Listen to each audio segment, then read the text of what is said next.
Assalamualaikum, sa ngayon nandito naman po kami sa masjid. Dito kasi kami mag-iftar for the Ramadan. Nakakatawa talaga, kanina may naggulo pa dito, gusto magsuntukan.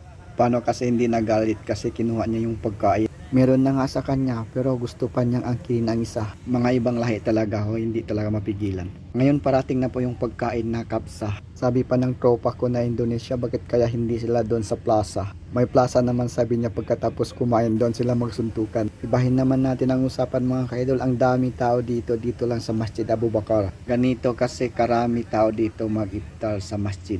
Medyo hagad lang ang boy. Tingnan mo ang kasama ko na tropa na Indonesia. Siya may sabi niya, bakit kaya hindi sa plaza magsuntukan, no? Napakaraming tao mga kaidol nagtinginan sa kanya kanina. At pinagtawanan din sila ng mga tao. Ganun talaga, hindi talaga mapigilan ang mga tao, no?